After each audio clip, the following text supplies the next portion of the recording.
2 semaines nous séparent de la fin de la campagne de dons, le 31 décembre, comme un coup près. Et c'est maintenant que tout se joue. Si la mobilisation des téléspectateurs et des donateurs de TV Liberté s'amplifie, alors nous pourrons projeter la chaîne vers 2026, 2027, toujours plus libre, toujours plus forte, plus audacieuse que jamais. Mais si le rythme actuel se maintient, alors l'avenir de la première chaîne alternative de France sera compromis. Et quel cadeau ce serait ? Un cadeau pour ceux qui rêvent de 2026 et de 2027 sans contestation de leur monopole. Une victoire pour ceux qui veulent des médias tenus par l'État, par un oligarque ou par les annonceurs. Un triomphe pour ceux qui ont tenté de nous réduire au silence par la censure bancaire. Ne leur offrons pas cette victoire. Ne les laissons pas pavoiser. Protégez TV Liberté. Protégez TVL. Faites un don.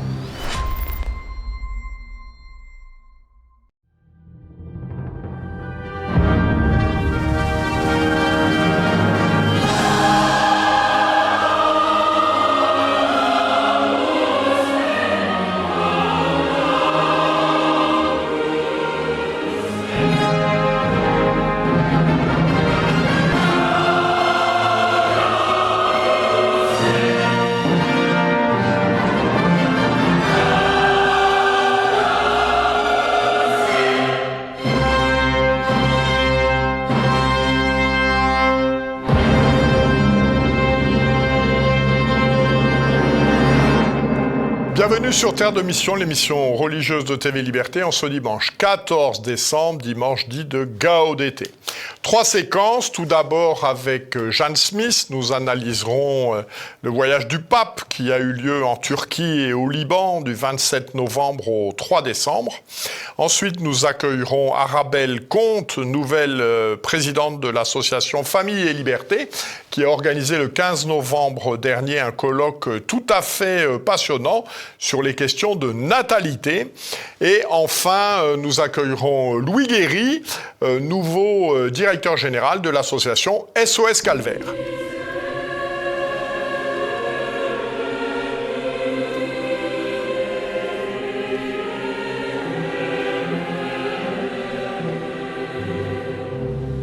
Bonjour Jeanne Smith. Bonjour Jean-Pierre Legendre. Donc le Saint-Père était au voyage au Moyen-Orient du 27 novembre au 3 décembre. Il a commencé par la Turquie. Quelle était l'occasion de ce voyage en Turquie ? Alors l'occasion, c'était bien sûr l'anniversaire du concile de Nicée.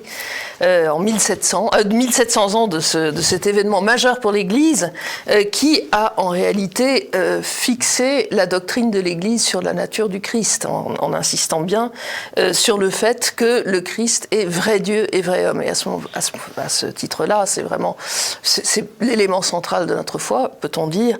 Et le pape a voulu célébrer cet événement, mais aussi s'en servir pour rapprocher l'Église catholique de l'Église orthodoxe et réciproquement des Églises orthodoxes. Et donc il y avait un objectif de célébration du mystère de notre foi, du mystère central de notre foi, et du rapprochement avec ce qu'on peut appeler nos frères séparés depuis un certain temps, les schismatiques orthodoxes, avec dans l'idée refaire l'unité de la tunique du Christ. Et au départ, on aurait pu penser que ce serait vraiment l'œcuménisme du plus petit commun dénominateur, c'est ainsi que j'en ai parlé dans Réinformation TV. Je le regrette un petit peu parce que je trouve qu'à la lecture des documents, et notamment de la déclaration commune entre le pape et le patriarche Bartholomé de Constantinople, il y avait quand même une belle insistance sur ce qui nous rapproche, la même foi, mais aussi sur les différences théologiques. Alors, à l'occasion de ce voyage en Turquie, il a été beaucoup question du passage du pape à la mosquée bleue. Alors, que s'est-il passé et que ne s'est-il pas passé à la mosquée bleue ? Alors, ce qui ne s'est pas passé est beaucoup plus important que ce qui s'est passé, parce que le pape a été invité par le muezzin qui s'appelle Ajgun Tunca, en bon turc, qui lui dit « Voulez-vous prier ?» Et le pape « Non, ça va ».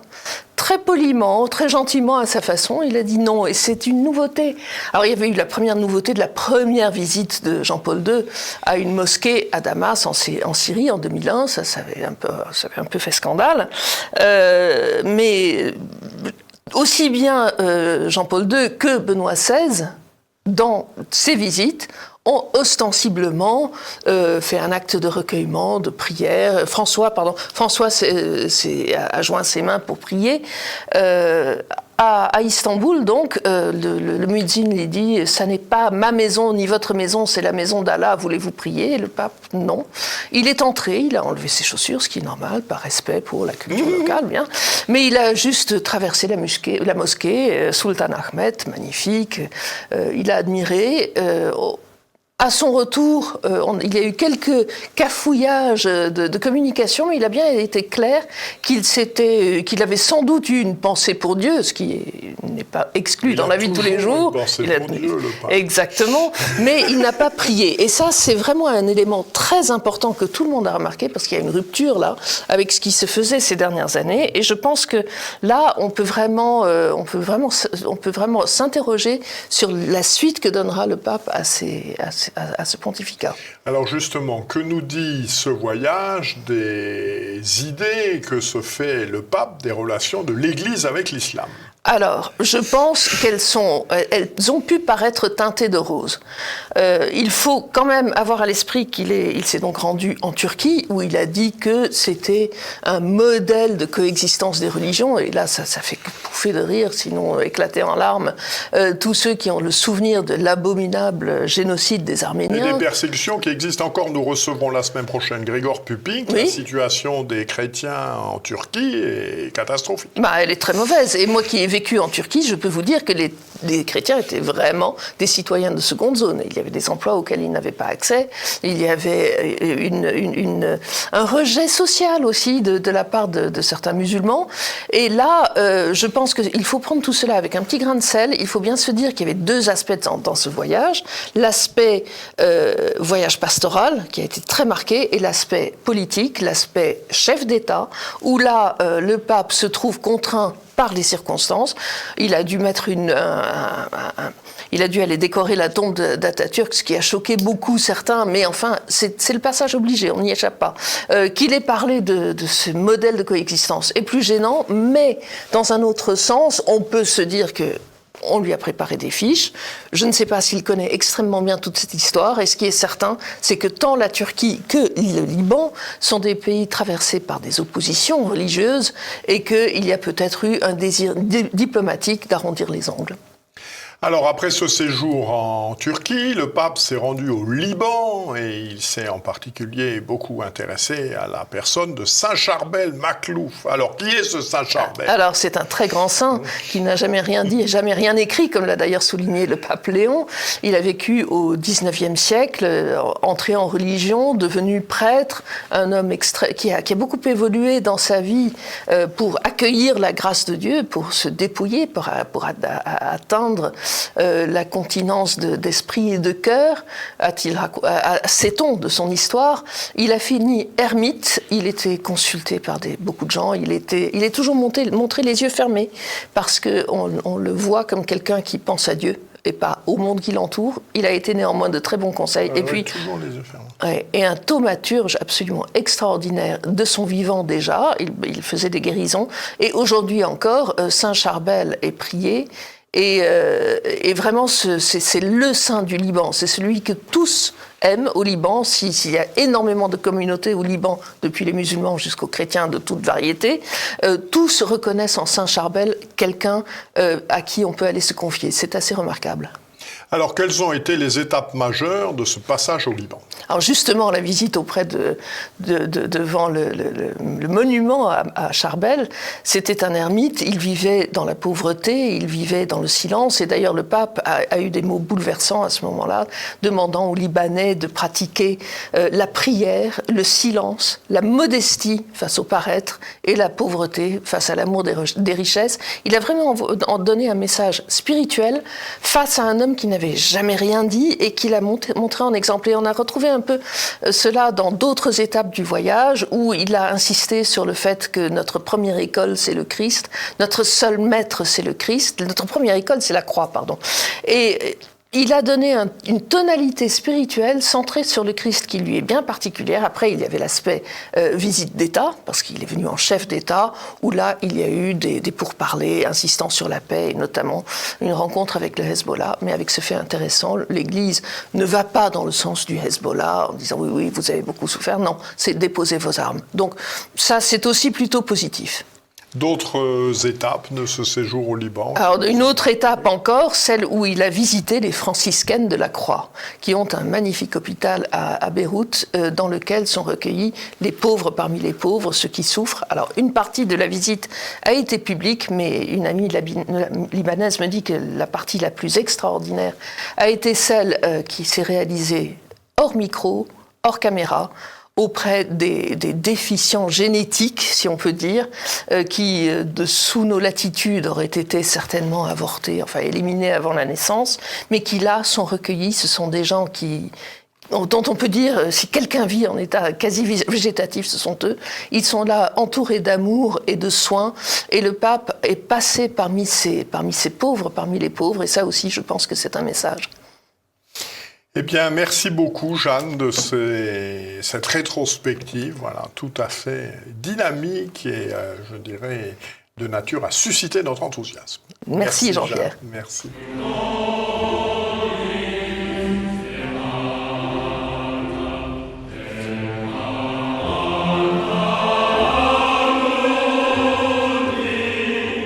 Bonjour Arabelle Comte. Donc vous êtes la nouvelle présidente de l'association Famille et Liberté. Nous avons eu l'occasion d'interviewer, de recevoir la présidente précédente, Claire de Gatelier. Et vous avez organisé le 15 novembre dernier un colloque sur le thème « Natalité, déclin irréversible ».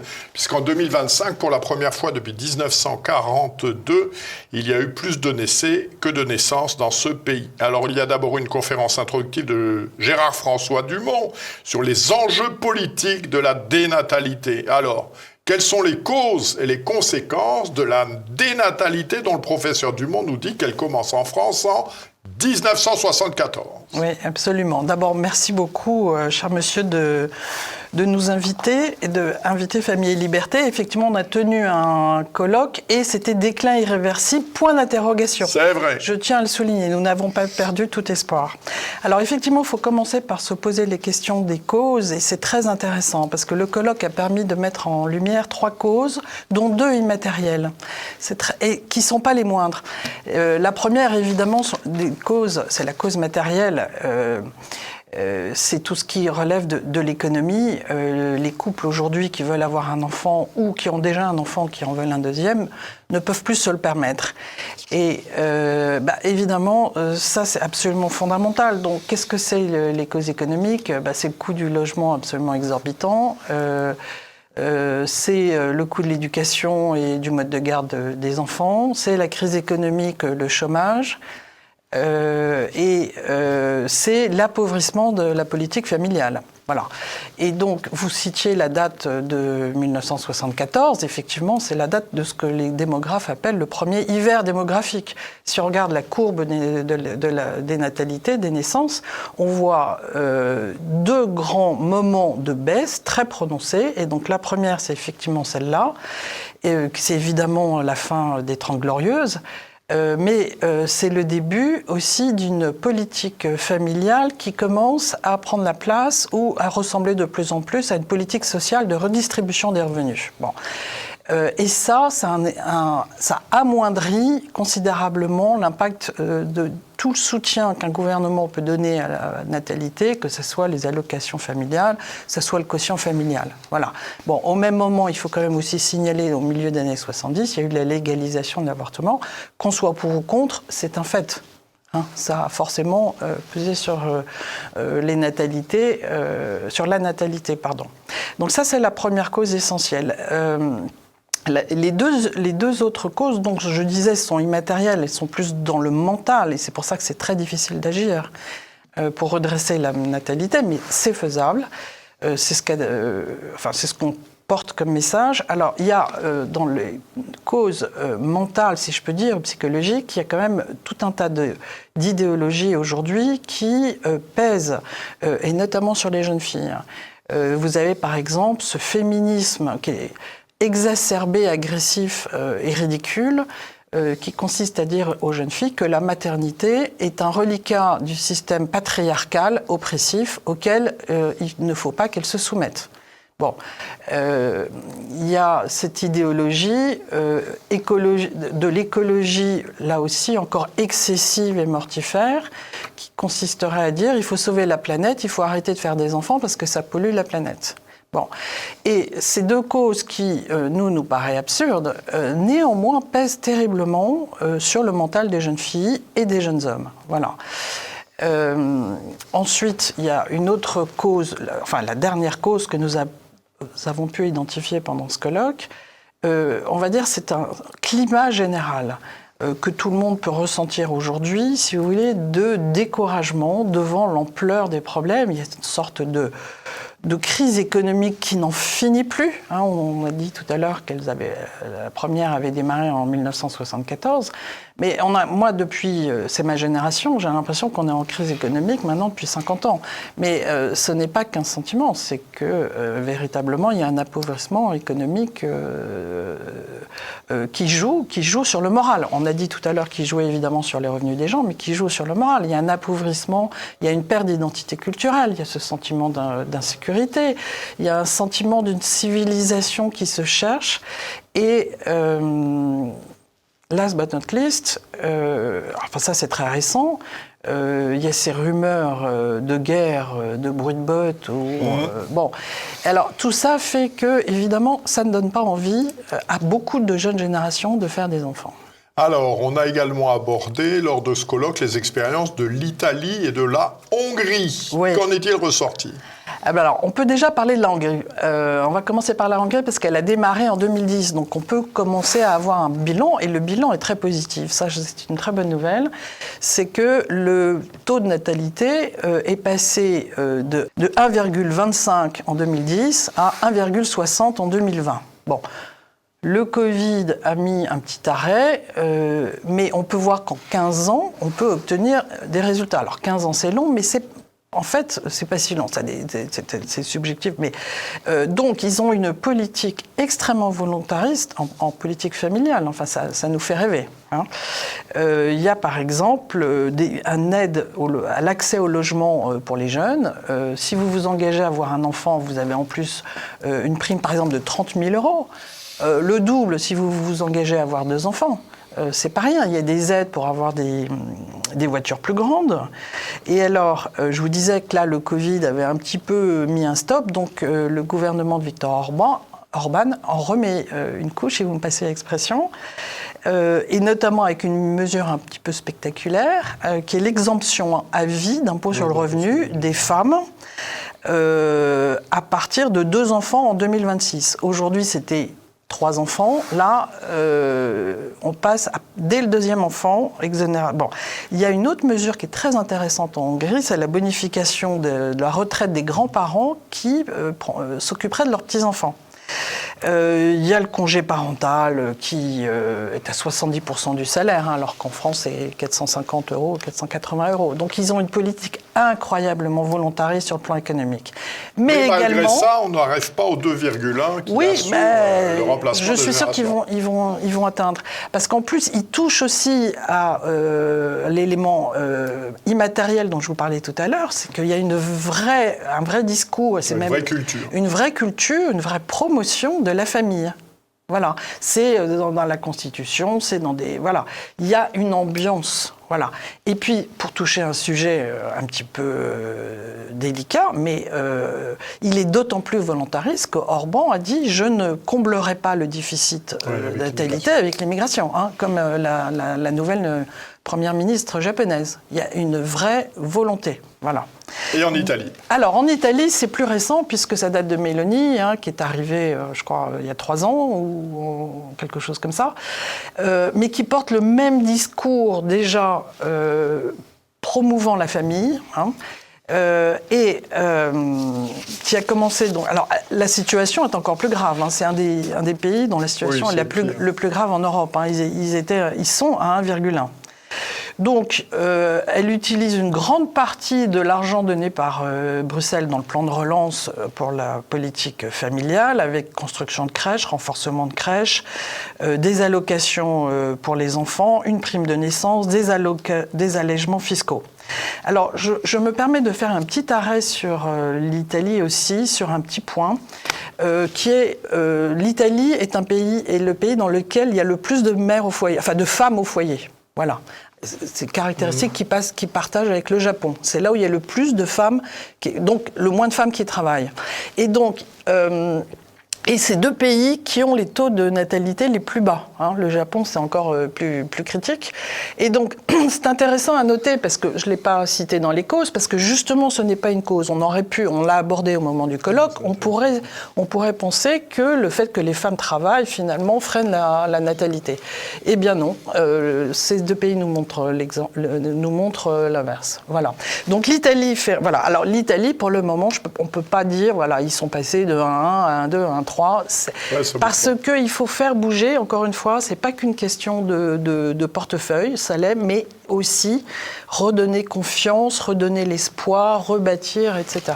Alors, on va malheureusement être pris par le temps. Où est-ce qu'on peut voir les vidéos? Y aura-t-il des publications de ces actes? Alors oui, vous pourrez voir nos vidéos dans l'intégralité sur notre site internet, familleliberté.org, j'espère pour Noël. Voilà.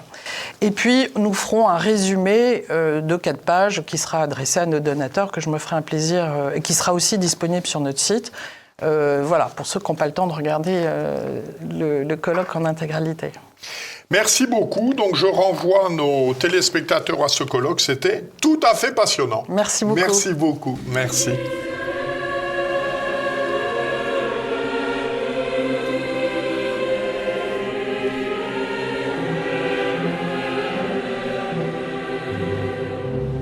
Bonjour Louis Héry.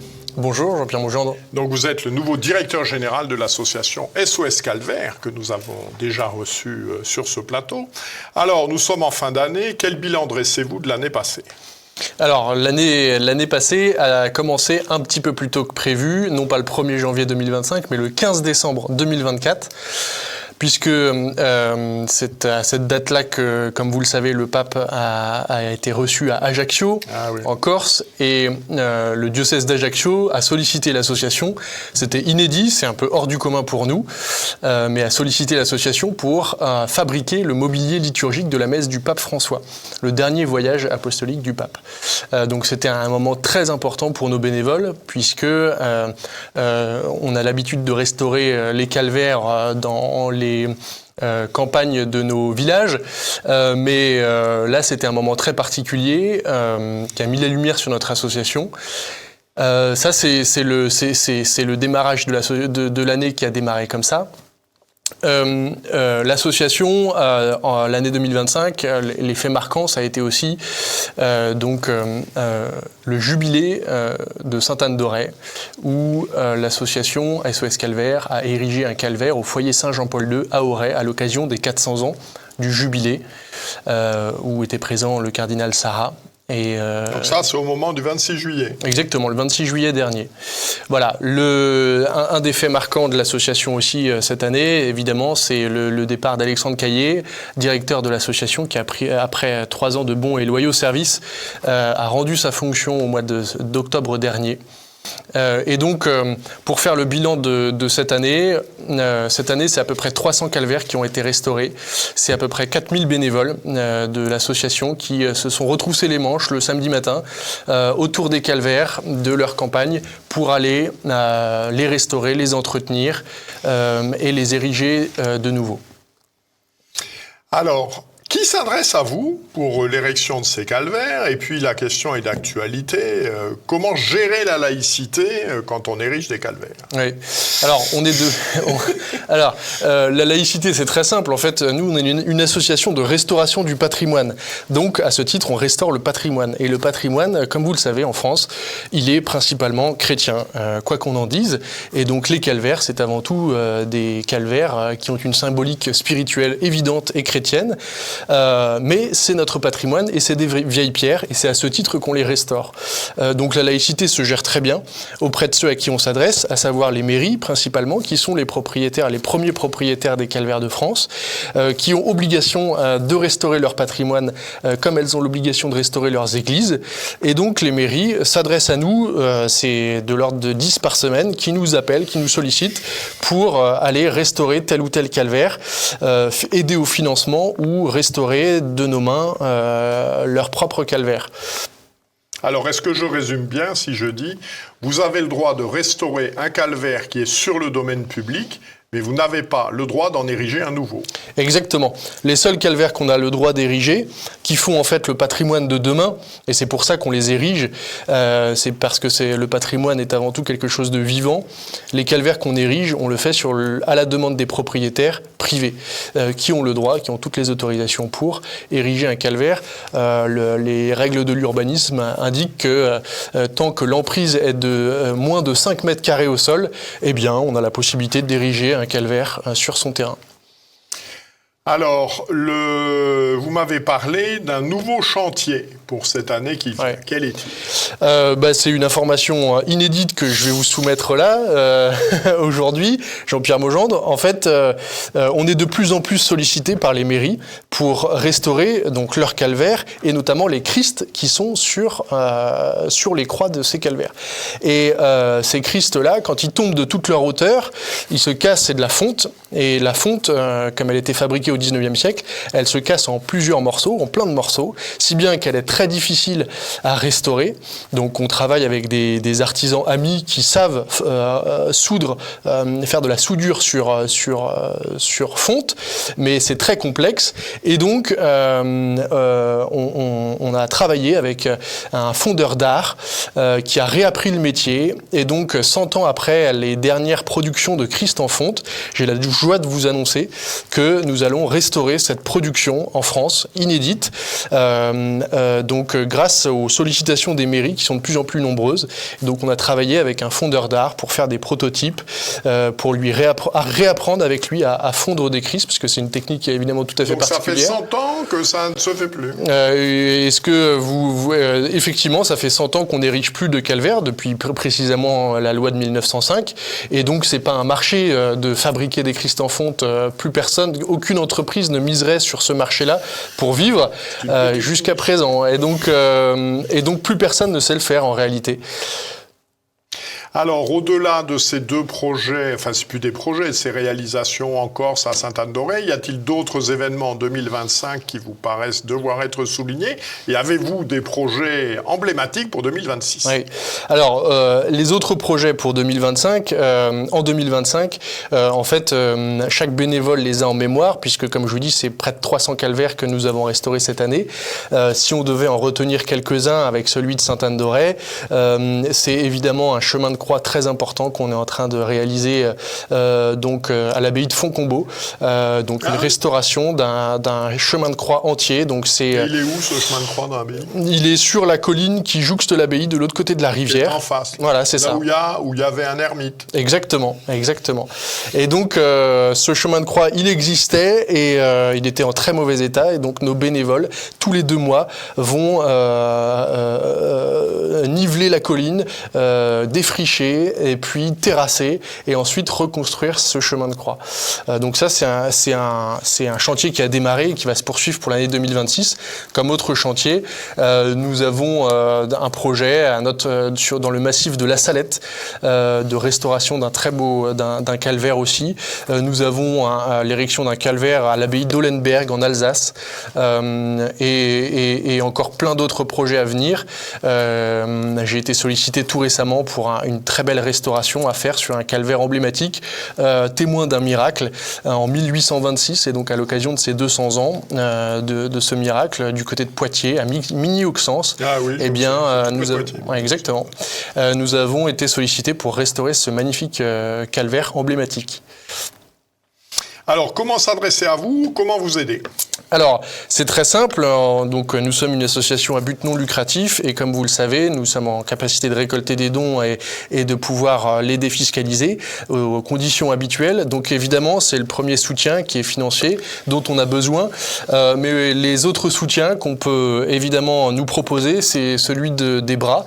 On manque de bénévoles, évidemment, puisque le travail qu'on s'est fixé, cette mission-là, elle est à peu près éternelle, puisque quand les premiers calvaires que nous aurons restaurés seront à restaurer dans 50 ans ou dans 100 ans, eh bien, nous aurons à peine fini de tout restaurer. Donc c'est évidemment des bras, un soutien financier et puis évidemment des prières pour ceux qui n'ont ni les bras ni le soutien financier à apporter. Merci beaucoup Louis de ce programme et puis déjà de toutes ces réalisations. Donc cette émission s'achève, nous nous retrouverons la semaine prochaine. D'ici là, que Dieu qui est Père, Fils et Saint-Esprit nous garde. Bon dimanche et bonne semaine à tous. Merci Louis.